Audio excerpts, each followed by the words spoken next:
So in this video, ladies and gentlemen, I just want to go over 5 credit card myths that a lot of people out there who are new to credit tend to fall for, and by them falling for these myths, they never want to get a credit card or at the very least start building their credit. Now, not gonna lie, when I was 20 years old, about 10 years ago, I kind of fell into the rabbit hole believing some of these myths because I didn't have the proper guidance, and to be honest, it was just kind of like the blind leading the blind. So in today's video, ladies and gentlemen, we're gonna separate the fact from the fiction and go over the top 5 credit myths that a lot of people out there tend to fall for and get the real truth behind each and every one. So if you guys want more information in regards to this, then make sure to watch this video all the way to the end so that way you, sir or ma'am, do not miss out on any good financial information that can help you out. If you're already subscribed, then welcome back. But if you guys are new to my channel, my name is Ismael Sandiford and you are now watching Just Money, where we talk about financial related topics such as personal and business credit, real estate, and other financial related topics. So if that's something you're into, then you're probably going to want to consider subscribing. But without further ado, let's get into today's video. Okay, so jumping right into it, the first credit myth that we're going to be talking about today is does checking your credit score hurt your credit? Now, I'm not going to lie, I did used to believe this one back in the day, so it always kept me afraid of wanting to check my credit score because I didn't want my credit to get hurt. I don't even know why I heard this from in the first place to even begin with, but one thing I do know is a lot of people out there thought this and were thinking the same thing as well. And to be honest, I think there's just a little confusion to what a soft inquiry is and what a hard inquiry is. For those out there that don't know what a soft inquiry is, it's pretty much a harmless credit check being done to your credit so that way your credit can get viewed with absolutely no impact to your credit score at all whatsoever. Soft inquiries are going to include checking your own credit score through services like Credit Karma, Experian, or even your own bank, or even pre-approvals or pre-qualification offers for loans or credit cards you guys might be pre-qualifying for. And then even in some case scenarios, an employment background check or even a landlord running a basic check. But soft inquiries will not hurt your credit score because they are not tied to any borrowing activity at all whatsoever. The thing that is tied though to an actual borrowing activity though is going to be something called a hard inquiry. Now for those out there that don't know what a hard inquiry is, this is pretty much when your credit gets pulled because a lender needs to check your full credit report to see if they can approve you for some kind of loan or credit card that you guys are applying for, or even in some case scenarios a credit limit increase. Now soft inquiries will not drop your credit score, however getting a hard inquiry definitely will. The good thing is though, they only tend to drop your credit score by just only a few points, like anywhere from 2 to 6 points. Now hard inquiries will stay on your credit report for about 2 years before they fall off, but the impact of having a hard inquiry will fade anywhere between 6 to 12 months. So bottom line, ladies and gentlemen, checking your own credit score regularly on any of these apps or bank apps will not hurt your credit. I actually recommend that you guys check your credit regularly because it's a perfect way to monitor your credit profile so that way you guys can take good care of it. I think people just make the mistake of thinking since lenders are checking your credit when you guys apply for something, if they were to check their credit too, then they'll probably get a hard inquiry from them checking it themselves,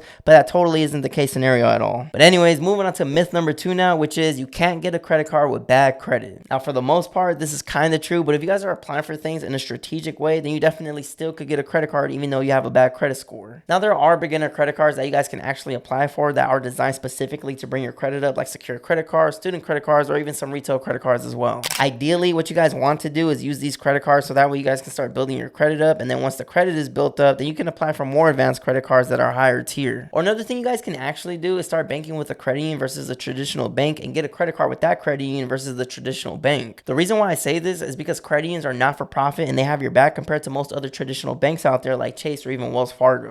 Credit unions tend to look at your overall credit profile and current situation when deciding to approve you for a new credit card or not, versus a traditional bank just solely going off what your credit score is. You guys can have a low credit score with a credit union and still get approved for a new credit card with them if you built a good enough relationship with them, and then as long as you got decent income coming in as well. So if somebody says you can't get a credit card if you have bad credit, in some case scenarios this can be true, but if you guys are applying strategically, if you guys are applying in the right places, then you definitely still could get a credit card even if you have bad credit. Now the third credit card myth that we're going to be talking about today is does carrying a balance improve your credit score? A lot of people out there think you need to owe a little bit of money on a credit card every month so that way you can actually improve your credit score, but honestly this is not true. In fact, it's actually quite the opposite. Your credit score actually benefits from you paying your bill on time and in full every single month. You guys do not need to carry a balance. All you guys need to simply do is just use your credit card and pay it back every month. For those out there that don't know, 30% of what your credit score is made out of actually comes from the amount you owe on credit cards, and this is going to be called your credit utilization ratio, aka amount owed. Typically you want to stay under 30% of what your overall credit limit is, so that way your credit score doesn't drop significantly and you can still actually get approved for things out there, whether it's new loans or credit cards. So for example, if you guys have a credit card with a $1,000 credit limit, then you shouldn't be exceeding debt over $300 because that right there is going to pass your 30% credit utilization ratio. Now really if you guys really want to keep a good credit score and you want higher approval laws, then I would bring that number from 30 down to 10%. I wouldn't exceed 10% of what your credit usage is. So again, for example, if you guys have a credit card with a $1,000 credit limit, then I wouldn't pass $100 on that credit card, because if you do, do, that's going to exceed your 10% credit utilization ratio.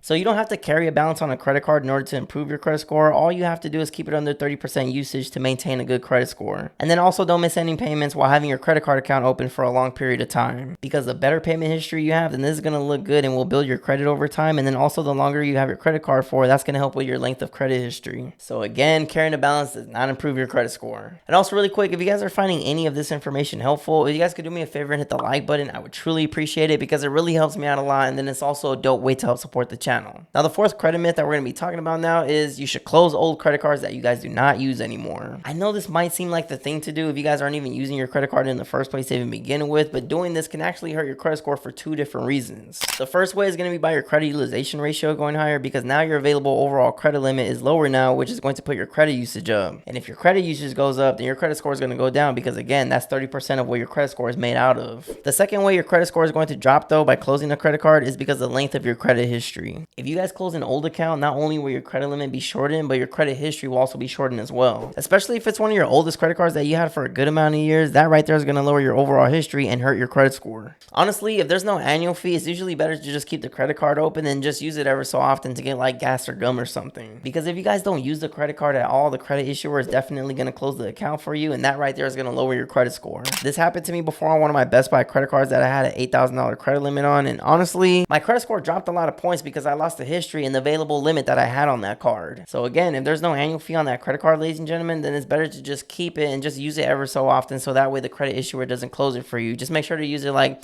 once every month or something. Now, the last credit myth, the fifth credit myth that we're going to be talking about is people think you should avoid credit cards just altogether. You guys definitely should not be avoiding credit cards because there's just so many perks and benefits when it comes to simply using a credit card. There's so much cash back and reward points that you guys can earn from these credit cards, which is basically like free money if you guys are utilizing these credit cards correctly. You'll also be able to get things like sign-up bonuses, so that way you guys can earn more cash back or book more flights and hotels with the points that you're receiving, especially when it comes to Amex credit cards. But then you also have like all these protections and warranties that come with using a credit card that you don't really have when you're using cash or a debit card. You'll also have an emergency access to funds in the event that you need it. And if you guys are working on building your credit using a credit card, then this is going to make you have a better credit score if you're ever trying to buy a car, house, or even rent an apartment one day. I know a lot of people out there are scared of getting into credit card debt because they just simply don't trust themselves, but it's not the actual credit cards themselves that are the problem. It's actually the people misusing them. So if you guys can stay disciplined enough when it comes to you and your credit card, then you can actually leverage this credit card to get ahead in life and really use it to your advantage. But that's going to wrap it up for today's video, guys. Those are going to be the 5 credit myths that a lot of people out there think are true, but are definitely not. Let me know in the comments if you guys thought any of these credit myths were true. For me personally, I thought carrying a little bit of balance on your credit card improve your credit score, but that definitely isn't the case scenario. So let me know what you guys thought. If you guys have negative items on your credit report, like late payments, charge-offs, collections, bankruptcies, or whatever it is, and you've been working with somebody who couldn't get it off for whatever reason, send an email to my business email, justmoneyish@gmail.com, saying credit repair, because I have an amazing credit repair person that I personally work with that can definitely help a lot of you guys out there. And also really quick, if you guys are looking to get funding for your business, like anywhere from $50,000 to $150,000 plus in capital, so that way you guys can actually scale and grow your business, send an email to my business email saying funding, and I'll speak with you guys there. But if you guys made it to the end of the video, then I truly do appreciate you guys. We were at 78,136 subscribers at the time of this recording, so I do appreciate all who watch. I do post weekly videos for those that don't know, but if you guys haven't yet already, don't forget to hit the like button, subscribe to the channel if you guys haven't yet already, and don't forget to hit the notification bell so that way you guys get notified every time I post a new video. And again, we talk about personal and business credit, real estate, and other financial related topics. So if that's something you're into, then you're probably going to want to consider subscribing. We talk about how to get high limits on your credit cards, how to boost your personal credit, how to obtain business credit. We talk about real estate. We talk about mortgage loan programs. We talk about all that. So this is your one-stop shop. Thank you guys so much for watching, and I will see you in the next video. Thanks for watching.